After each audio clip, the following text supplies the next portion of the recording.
broadcast network, AfterBuzz TV. Over 20 million weekly downloads in over 150 countries, and your number one source for after-show entertainment.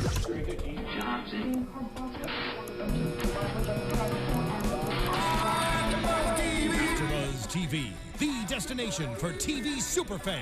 Producing aftershows for over 300 of your favorite TV shows, interviewing celebrities and showrunners, and bringing you behind-the-scenes exclusives. All thanks to E! Entertainment's Maria Menounos, producer Kevin Undergaro, and internet leader Akamai. Now, let the buzz begin! Hey. She may run that town, but I'm running the show.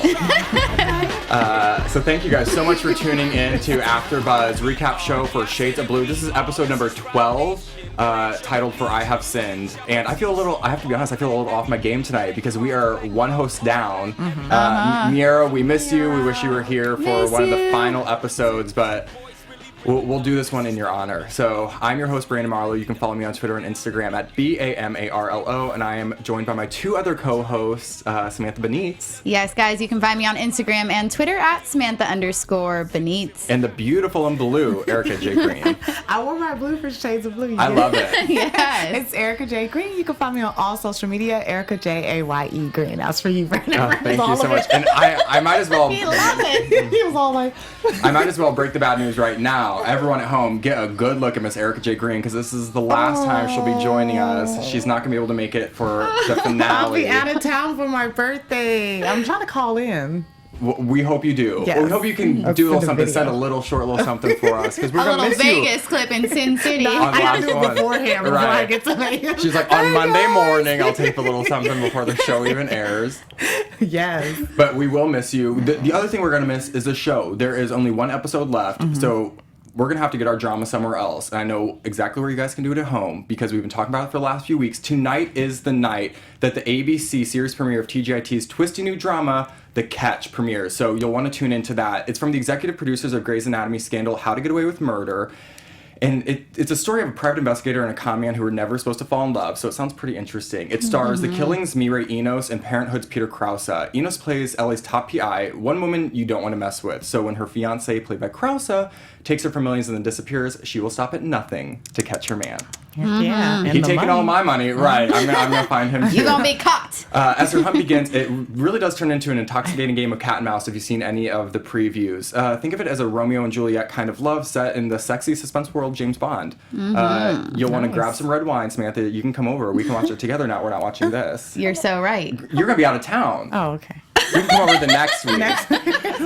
Get your Twitter fingers ready, because we are going to settle in for TGIT's seductive new series, The Catch, which premieres tonight on ABC at 9 Central.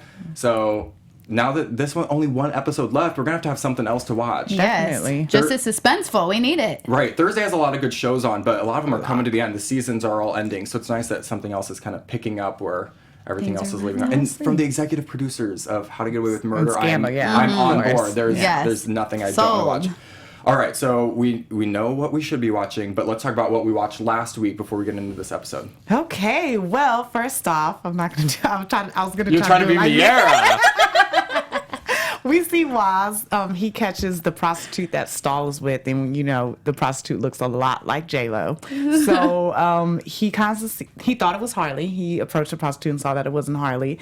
So with that being said, he went back and told Harlee about it. And of course, she watched the footage that she put the camera into his room, and she saw that he never actually said that all of her buddies and all of the crew were going to get immunity. So we already knew Stahl was a little bit shady in the first Playing place. games. Yes. So Harlee confronts Stahl, but doesn't realize Miguel is in her apartment and hears everything, which was kind of creepy that Miguel was just chilling in her apartment while she was gone.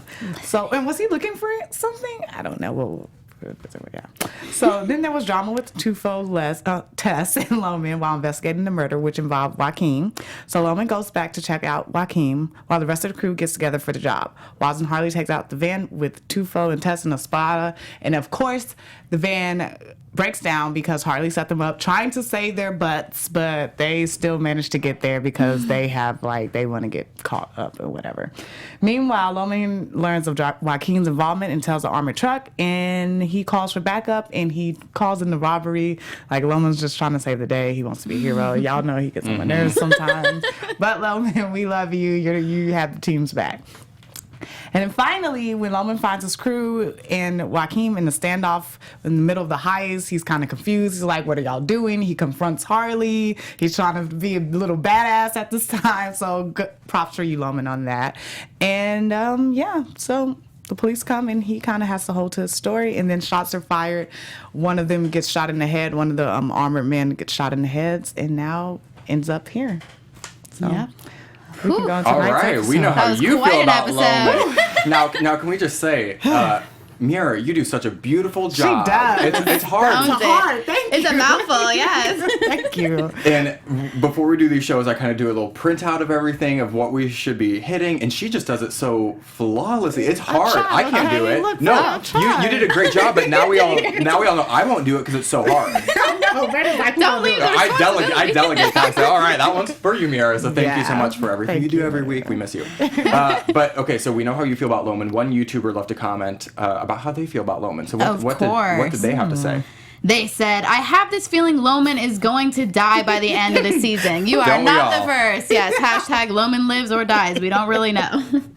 He may have good intentions, but he is just too conflicted all the time and does stupid shiznati, as seen with this episode. You like that little bit? Mm-hmm. So I'm calling that he will die by the season finale, if not by next episode. I feel like we should place a little wager here.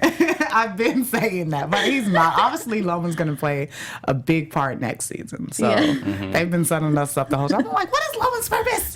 To catch them. I think we're getting to it though. I think now at the end of the season.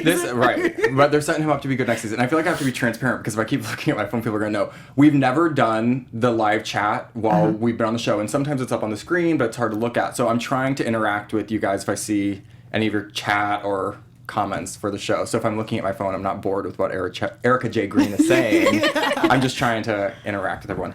So this episode had a lot. It had a lot for Loman because we actually finally got to see kind of why he chose to show up and, now why he chose to tell the story in the way that he did. Yeah. But there was so much. All I can think about, and honestly, all I want to talk about is the end.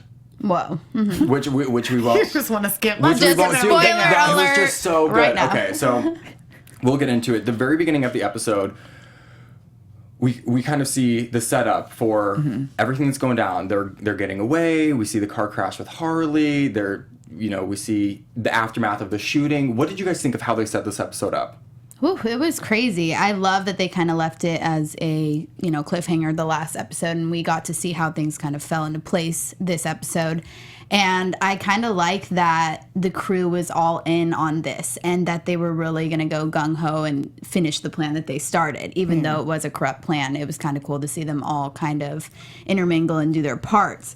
And I really liked how things kind of played out in a crazy way, especially at the end, which we'll definitely get into more. But I like all the elements that were offered. How about you, Miss Erica? I don't know. I'm a little bit disappointed with Waz. How smart he is and how on it he's been, like knowing stuff, except finding out that Harlee, because he just kept missing that one. You would have thought that he would have known about Donnie. Donnie's kind of sloppy. He doesn't really handle his business in the right way, in my opinion. So I'm just really surprised that they let that kind of get by them. Like they didn't know that Donnie was out. I cannot stand Donnie. Maybe so love stupid. is blind for a little There's no while. love between Donnie and Waz. So when they tried to play that story, I Maybe was lust like, is blind. Stop. Well, okay, so this is a very interesting dynamic that we have between Waz and Donnie now, which I'll go between calling him Donnie and Pomp, but we see a little bit more of his role in this episode and kind of what he's doing. He does not seem to be on Waz's side at this point because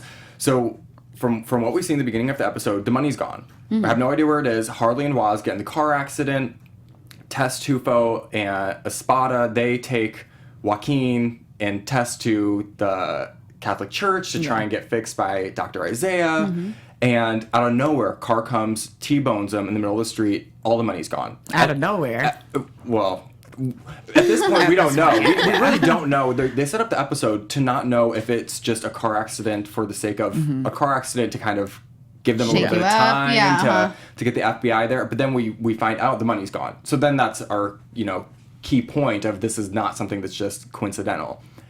And that's when we see Linklater, Pomp, Waz, and Harlee at lunch. And I'm skipping over a little here, but that's when we see there's no love lost between them. Waz wants to get Donnie, and Donnie just wants the money. All he's concerned about, he doesn't care about Linklater, the crew, Waz. He just wants his cut. Payday, yep. Right, and then why is that?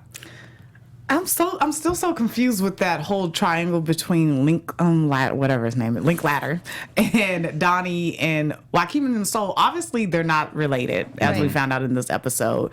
Linklater, that's not even his real name. Is Donnie even really an official? Right, he could be going under an alias. So much going on with these aliases, and no one knows who each other is, so it's just really confusing how they could trust each other and would even do something as big as pulling off a heist like this, and you don't know who you're dealing with. So that just really confused me. Now that's why I said I was very disappointed with Waz, because you would have thought that he would have done more research. Who is this Linklater? There had to be a way they would have found out more if he did work for the Bureau.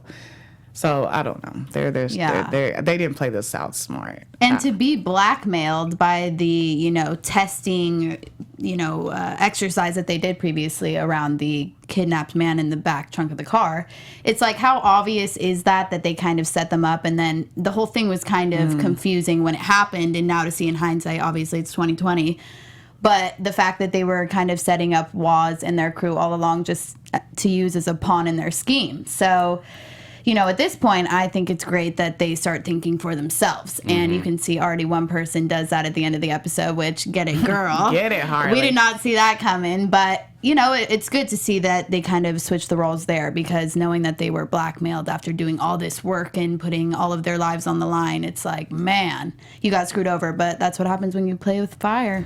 I thought that whenever they were trying to go back and forth on the money deal and splitting it evenly, how easily Linklater went it for it. Come on now. He's like, oh, okay, y'all get the small cut, but okay, sure. Well, no, he was going to take it all. He wanted it all. So, yeah, I thought. Okay, I'm going to have to advocate for Waz a little bit here, because I feel like he really tried. It's easy to forget about, but he really tried to figure out what the whole job was. And Donnie didn't give him a whole lot. And then it was kind of, well, it's this. Well, now it's actually that. But why would you even do it if you didn't have all the information? Something as big as this. Because he was already into it. To me, if I'm coming from the point of being on the crew, when is too soon or too late to back out? And the fact that they kind of already had the ball rolling, it's like, well, we can't really not do this now because we're already in. We're already deep, right. We're already going to be able. Wow. You don't think so? I'm saying, well, look what happened. So, not for Harlee's sake, because she's winning. But to me, I'm thinking, like, if I was I've been an official for as long as I've been. I've seen it all. So I want all the details. I want every little thing. I want to make sure there's no type. I'm crossing off everything on my checklist. So nothing's going to happen that's going to get me. But with these dirty jobs, it's kind of hard. And this is obviously, it's so much easier to speculate as a viewer. But to me, I would think with all these jobs, it's harder to do that, because it's not like people are sending you formal notices. They're like, so this is what we're going to do on this day. I will see you then. Please RSVP. But that's how I would have made it. Right. If I'm going to pull off this $12 million heist and, I'm putting everything on the line, that's how it's going to be that in sync. I want a paper trail. Like, I'm not going down for just any BS, but, maybe that's me. That's just me. Don't hire her for your dirty job. I just got really casual here. Do you guys think? Do you guys think it looked a little too easy? Like, even though it's orchestrated, the whole thing to me, I'm like, this seems a little bit too simple, or too not, because they didn't orchestrate anything. We pull over, we take the money, and then you go, and just where did the background work come from? Who was making sure all this was orchestrated the right way? Because you have the crew. Are they just there to knock over? I think that's what it was supposed to be. That simple of a job. I think that's why they kind of went for it, because it was supposed to be kind of that simple. But it got a little complicated bringing in the hostage and stuff. And Donnie slitting people's throats. Like, well, are these officials? They go in for their cause, whatever it may be. So I think it started to get a little complicated, but I think initially it was just like this job that was going to be so easy. We'll take them, we get our cuts and don't talk about it anymore. In my opinion. So. Well, okay, so we see the setup, we see what happens, and then we see Harlee go to the FBI headquarters, which that shocked me. I didn't know where the episode was going because you see Waz and Harlee after the car accident, and she's a little disheveled and she shows up, with her wire and requesting to see Stahl while Gail's on the phone with Stahl saying, we have to find this money, we have to attach Linklater and Donnie to this or we're screwed, more or less. And she shows up and, blatantly calls Stahl out in front of Gail about the immunity for her crew. And then on her part. This is where I think it gets interesting because then she puts them in a defensive position of, I'm the one in control now, in a sense. Yeah, you need me, right. You're looking for someone who is not real. It's an alias, and we only see that because they say they have Linklater and they're bringing him in. Well, the man that they bring in is not the Linklater Harlee has interacted with. Were you guys surprised that she showed up and was kind of commanding in that way? I was wondering, where does her loyalty lie? Every 5 minutes, I think it's with one person or one group, and then it keeps on switching. So the fact that she went in there and looked kind of vulnerable and sad about the whole situation and that she wasn't going to be able to get the rest of her group immunity, I felt like, man, how is she going to go about and navigate this situation? And then it was like the golden ticket walked right by, and thank goodness for Linklater being this false person, so that way she could actually have a little bit of power and be in that position again. And that really saved her for all of the future, actions that she was going to need in order to successfully get that money to her without it looking like she is red-handed. Right. Yeah. Is Donnie part of DEA? Is Donnie DEA? Donnie is the... He's not the ADA, is he? No, is he's the not DA? the ADA. The ADA was a girl. Nava. The guy, Nava. Nava. I don't know what his... Because I was wondering, how did Linklater have so much information about the Internal DEA affairs, department? there was something. The guy that he was acting like he was, and then the money, how did he know it was that exact amount? The information on when they were moving the money and stuff, it was just like... How many people are that dirty within all of the system? That's the whole scary. 64th Street. Anyone who's watching, if you put a comment up, let us know if you know what Donnie's role is within the law enforcement. Because we saw him talking to people as he's obviously ahead, but I'm not really sure his exact position because it's still kind of he's crazy. Yeah, the role of authority, but we're not sure what. But it's interesting because I feel like Loman also asserts his authority in this episode as well, which was something we have not really seen yet. We've seen him hiding behind trash cans and doing all sort of other things, So here he is coming in and kind of sticking up for the crew that has done him dirty so many times. But then I like that they gave us the backstory about how Harlee gave him the whole alibi of their heist. And that was interesting because I don't know if I missed that last time or just didn't understand fully what she said to get him off their back. But she actually said that they were doing it in order to protect Loman, that Pomp actually found out about Loman in the first shooting and that he's not, innocent. So we're doing this all for you. Once again, the phrase that means nothing. Yeah. Well, and that takes us into kind of a big point of the episode was Loman getting arrested or, put into protective custody perhaps by Stahl to kind of not negotiate but direct him towards a certain statement. And he doesn't give in, which I was happy to see because I do like that even though it may be a false sense of camaraderie, I like to see that he will take the time to reflect, or that's what it appeared to be, that he was trying to figure out what was really going on. Save his own butt. Well, up until this point, we didn't know that because it wasn't until a little bit later. But Loman knew that. Yeah. Right. Yeah. The viewers did not know that because they didn't show it until a little bit later that he was told, spun a different story by Harlee, as you said. And so for him to go in, that was kind of interesting, I think. An interesting way to write it, so us as viewers really didn't know where he was coming from with that. But then you see towards the end of the episode that he is really reflecting on that conversation. And I think some of the things that Stahl said may have been unsettling for him about who is using, who is being used. And, he goes back to the scene of the crime where Tess was shot and one of the armored car drivers was killed. and he starts to cry, and you Get I your mean, punk. She It's saw Erica that Bridges. tear and she was done. because now he is like it's come to a head. so He's like, heavy. what do I have to do? Like, do I go the route of what I morally know is right, or do I kind of stay on the wrong side of the road? And to me, it's almost like they're setting him up as a Waz. Like, I do these terrible things to benefit good people. Where it's that conflict we all have. Like, do I make this bad decision for the positive impact on someone else? Yeah. Right. And it's kind of interesting that now they're putting him in that position to where he's the last one of the crew who's not essentially without immunity because he's not done anything. They put him in a really interesting place because I don't think he's part of the bus with everyone else. He hasn't been there long enough. No, but they want to make him the rat. You know, obviously Stahl wants him to be the narc on the whole situation. And I think, like you said, that Stahl's words definitely got to him, being told that he's being used. And, you know, the way he said, well, look at your face. I'd much rather be on this side of the fence. And, you know, being used is even worse in some regards because then you're in the less powerful position. So I think that now he's realized what he's done and all of these things are weighing on him. And I think when he thinks back to the first shooting, he's like, dude, that wasn't even me either. So here I am. I keep taking the fall and I keep my mouth shut. And how is it benefiting me? I'm watching it benefit everyone around me, but I'm kind of suffering silently over here. And so when we see the fact that he's going to call the captain, I wonder what his next, you know, action is going to be.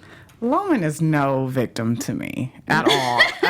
Hakeem said it greatly when he talked about his mom saying about the sins, the domino effect of your sins. Right. Well, Good Loman, point. if you had, you know, been truthful in the beginning with the whole shooting, all of this wouldn't have continued, and you would have been out. I'd have been washing my hands of it. Let me take care of this business. I made a mistake, but now he's paying for what he's actually done too. So to sit here and make him just out to be like, oh, poor Loman, oh, he's Good crying. point. He starts crying a little bit, and was all fall.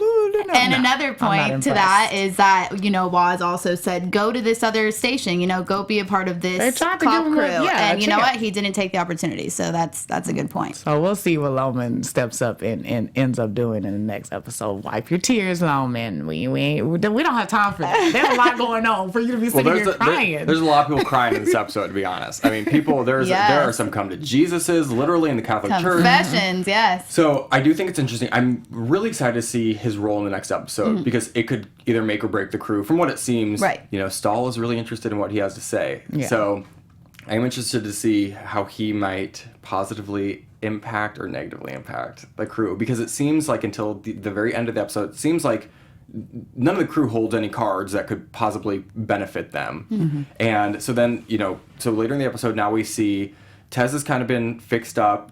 Dr. Isaiah helped with the bullet in her shoulder, but then we see Joaquin is not doing so high. He has the bullet in his gut that Dr. Isaiah cannot fix. So Waz, you know, has a little conversation with him, and they decide to finally take him to the hospital. And at this point, Harlee goes to the off-site hotel that Linda, Waz's wife, has taken her to protect her. There was a unidentified car going around the block multiple times. We don't, at this point, we still don't know what it is. We don't find out this episode.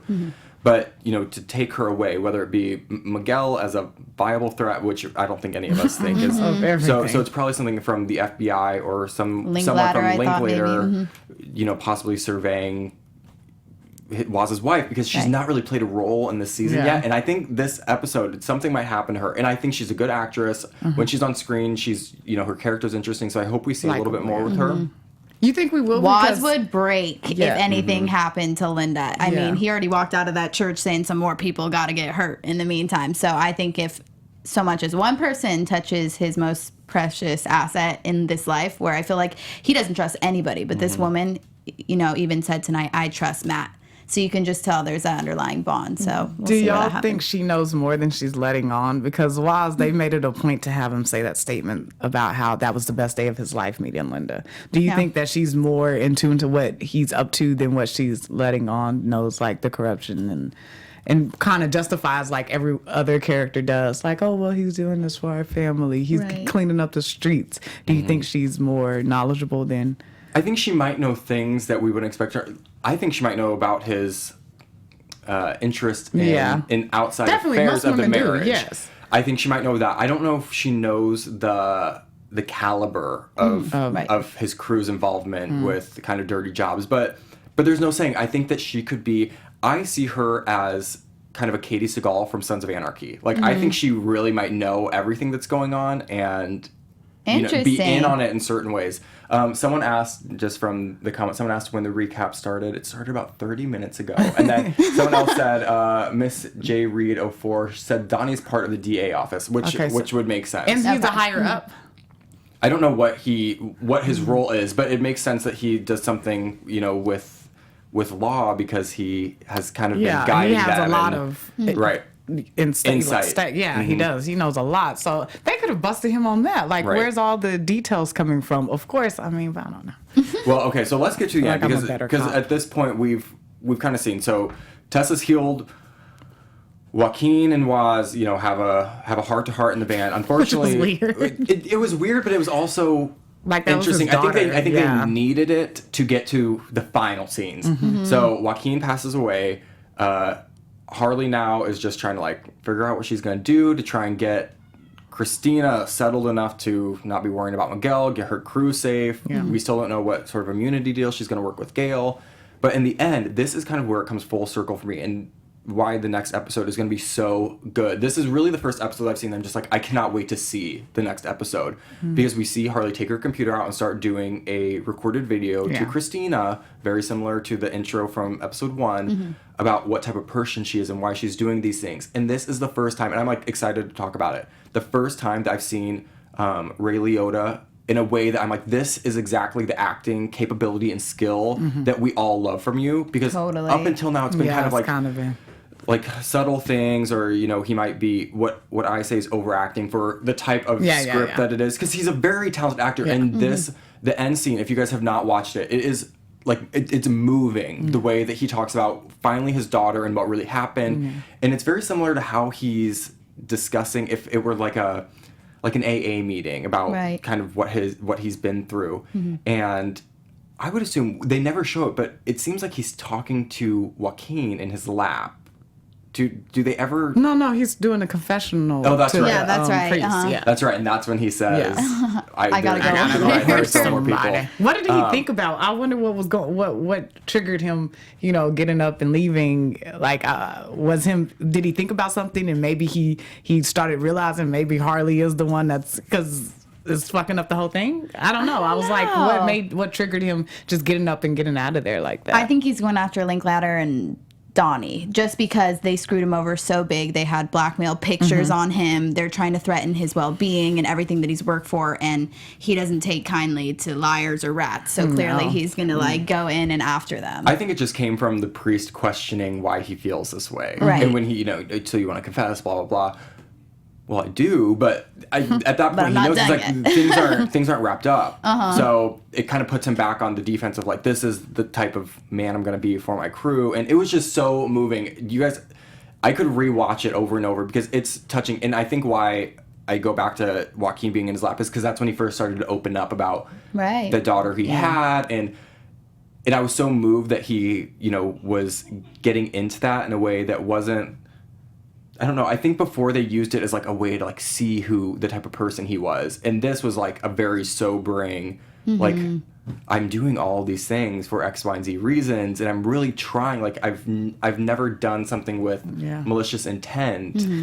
And it gave you a different side of him. Yeah, obviously he's feeling guilty because he said, what did he say to his daughter? That she was a waste of space, wasting space right now. And I'm sure that being the last thing you say before your daughter kills herself, it's immensely weighing down on him. Totally. And maybe that kind of triggered everything else that's happened from then on. Him trying to make up for that and trying to prove to himself that he I don't know, maybe could have made amends for that. Yeah, because he said even too that he meant to say that she was wasting her potential. And so I think he sees that also as a reflection of who he is now and how he did try to go about, working with the drug dealers and stuff to keep those type of things out of the school districts and to prevent other types of situations similar from happening. So he obviously did take, courses of action to prevent other families from suffering the same fate that he and his family suffered, and as well as his daughter. So yeah, between him and Harlee, I think they're really starting to feel the repercussions of what they've done so far. Yeah, Finally now. Yeah, it's taken a while, but I think it's hitting them. Harlee is still on her lying train. They both are. They're going to finish it. We're almost to the end of this episode, and at this point, Harlee does kind of open up a little bit to Christina on the bed about, these are the things I'm doing. This is true. This is a little gray. She is trying to protect her the best way that she can for the circumstances that they're in right now. There's a lot happening.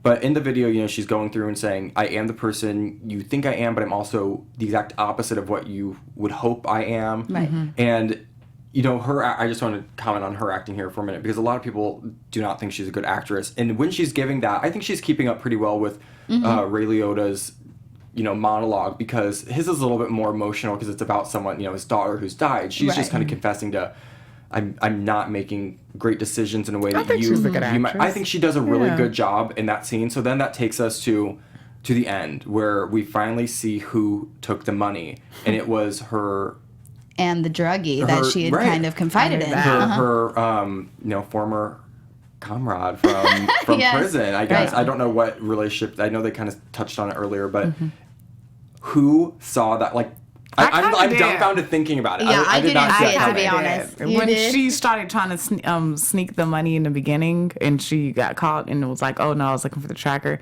I kind of figured she would kind of have a plan to still get that money. She's been so gun-ho on this money.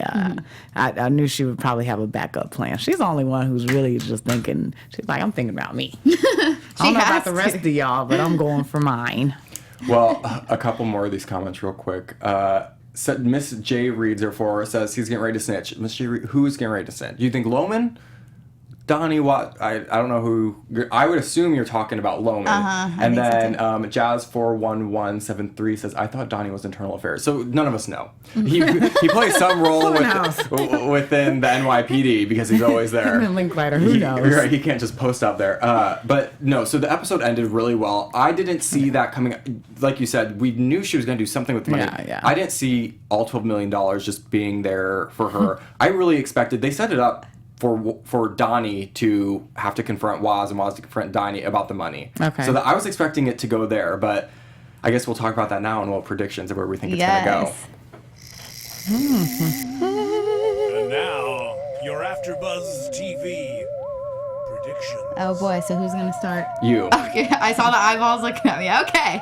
I'm thinking, maybe you guys already connected these dots, but I do believe that Harlee set up the car crash then, if she had the $12 million with the druggie, because that would kind of put them off the path and just kind of like switch up the whole, plan of everything. And that kind of puts the pressure off of her because it looks like it wasn't her. Why would you hurt yourself? That's kind of how a lot of people go about doing things like that. And I'm also picturing Loman not telling the truth for some reason. I think he's going to try to either get a cut for himself or be corrupt in some regard just because he's gone this far. I don't know if he's going to break, but I don't know. I could be proved wrong because he has broken before. So it's going to be interesting to see in that regard. But I'm loving that Harlee has the power now because now this takes it away from Waz, from Stahl, from Donnie, and it's going to be interesting to see how she protects her and Christina. But then again, I'm also thinking Christina may be in danger with Linda. So what do you guys think? Yeah.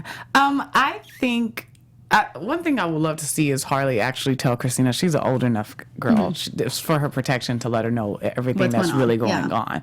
But I think Miguel is she's going to try to possibly try to bring Miguel into it. He knows a lot now. So, of course, he's going to confront Harlee about everything that he knows. And it would be interesting to see them kind of team up and make this whole transaction go off with a hitch. And Miguel, he's experienced in dirty business. So they would make a great team. Man, She's a habitual liar. He's a criminal. Team up and take that money. Go to Puerto Rico with Christina. Live happily forever. That'd be cool. Yeah, whatever. I think some things, a confrontation between Harlee and Gale is going to have to happen. Like, there's a lot of tension there, and I said, we were watching this episode, and I said, Stahl's gross to me again. He's just like, he is. I feel like he's not doing anything. I really hope we see more Molly Chen. I don't. She does nothing for me. But I feel like she she is like a go-getter. Like she is constantly She's solving the crimes. Right, she's constantly doing something, like has her nose in business where it doesn't belong, but it's kind of like benefiting her. So I'd like to see what happens more. I just hope that we have a head-to-head with Stahl and Harlee about everything, the camera footage, and him having, prostitutes come to impersonate her. Yeah. I don't know exactly where we're going with Miguel, but I think there's going to be some issues because of Christina now calling him dad in the last episode. So I think we're going to see her saying, I'm not going back there. I can't trust you. Yeah. I don't know him, but I at least trust what he says. Yeah. So I don't know how you guys are feeling about that, but it's a very complicated relationship. There's a lot of things happening there. I'm excited for next episode. Just now that Harlee has the money and stuff, I'm sure it's going to be crazy. Yeah, like I'm excited. So I'm going to need to take a breather after the next episode, but I know why, because J-Lo started doing meditation. Did you see this? Let's get into a little news and gossip. Oh. There we go. I purred for you instead. It was kind of close. Happens. So, J-Lo, she's always keeping that glow and that inner chi, and she keeps her life in order with a little meditation. So she allegedly meditates for up to 20 minutes a day. So do any of you guys partake in a little Bikram yoga, or any type of stretching? No, I'm telling you, after this next episode, I'm going to sit down.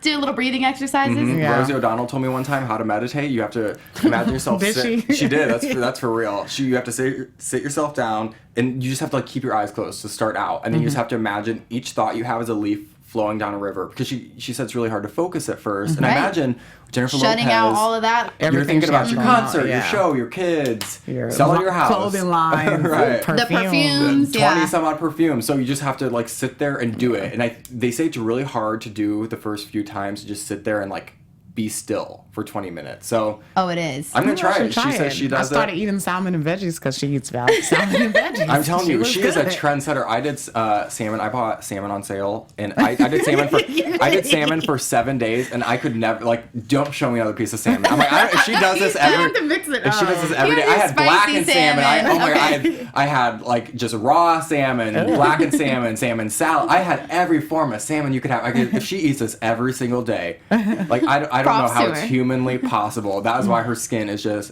beautiful. Yeah. What else do we have?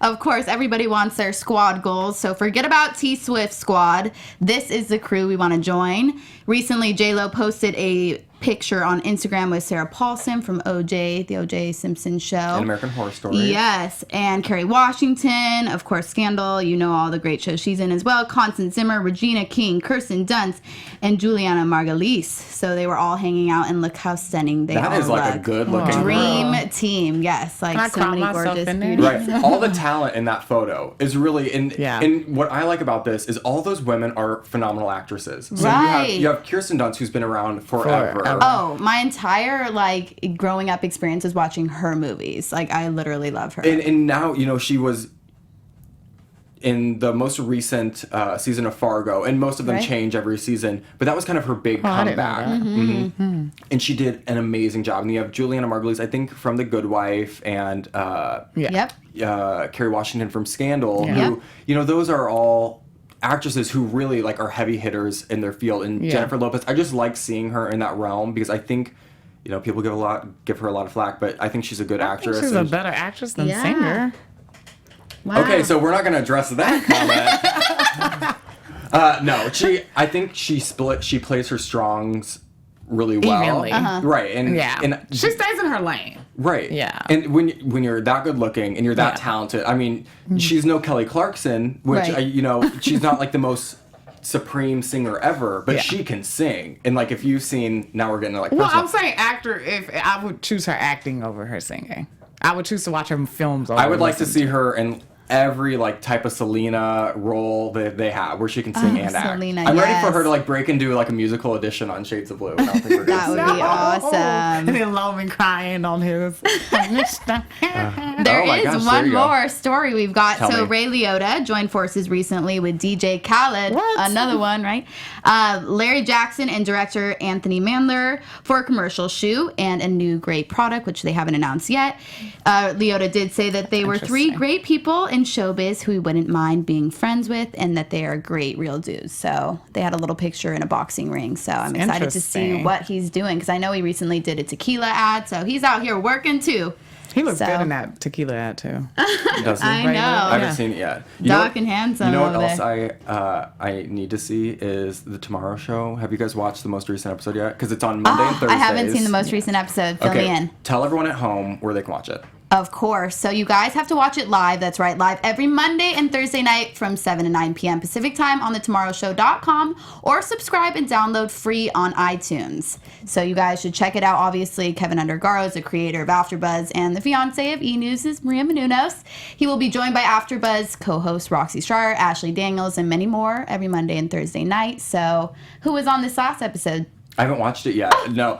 I'm going to catch up with that. I've been so busy this week. It's been a crazy week. I watched the last episode. I did see Farrah Abrams from Teen Mom was on. I don't know if it was this episode. I don't know if they pre-tape. But That's the best thing is we can watch it at a later date. The one that I have seen, I love. But that's also kind of the nice part is you can binge watch a lot of them at one time. I prefer doing that. Yeah, Right, that's my thing. Watching. But it is nice to be able to watch live and interact like we did tonight. And don't forget, you can interact with us online. YouTube, please leave comments. iTunes, subscribe. Leave reviews. You can leave 1 to 5 stars. So if you give us a 1, just let us know why. We'll be here We again. prefer a 5, but Right. We'll be here again next week for the final episode of Shades of Blue. Please tune in. Again, I'm your host, Brandon Marlo. You can follow me on Twitter and Instagram at BAMARLO. Ooh, and once again, you can find me on Instagram and Twitter at Samantha_Benitz, and I want you guys to cherish this last social media handle by the one and only Erica J. Green. Give it to us one more time. Y'all so miss you much, too. but you can find me on all social media at Erica Jaye. That's right. Spell it out. I'm going to give it to him next week, too. Give it to him. Erica is not here today, but you can find her on all social medias at Erica Jaye Green. Thank you Whatever. so They're much. always making fun of me. We just want a shirt. We do. It's beautiful. Okay, thank you guys so much for tuning in again. Next Bye. week, final episode. We will see you then. Bye. From executive producers Maria Menounos, Kevin Undergaro, Phil Svitek, and the entire AfterBuzz TV staff, we would like to thank you for listening to the AfterBuzz TV network. To watch or listen to other after shows and post comments or questions, be sure to visit AfterBuzzTV.com. I'm Sir Richard Wentworth, and this has been a presentation of AfterBuzz TV. Buzz you later. The views expressed herein are those of the hosts only and do not necessarily reflect the views of AfterBuzz TV or its owners or principals.